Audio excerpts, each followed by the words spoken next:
খাসির মাংসের মধ্যে হলুদ আর কাশ্মীরি লঙ্কা, আদা রসুন কাঁচা লঙ্কা বাটা, ধনের গুঁড়ো, পেঁয়াজ কুচি, সর্ষের তেল আর টক দই দিয়ে এটাকে ভালো করে মাখিয়ে নেব। মাংস ভালো করে মাখিয়ে নিয়েছি, এবার এটাকে কিছুক্ষণ রেখে দেব। নুন হলুদ মাখানো আলুটা ভেজে তুলে নেব। গোটা গরম মশলা আর পেঁয়াজ ফোড়ন দিচ্ছি।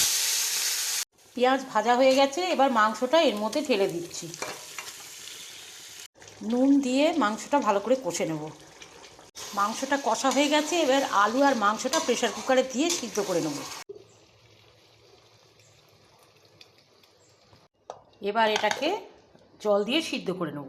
মাংস আর আলু সিদ্ধ হয়ে গেছে। হয়ে গেল খাসির মাংসের পাতলা ঝোল। এবার গরম ভাতের সঙ্গে পরিবেশন করে দাও।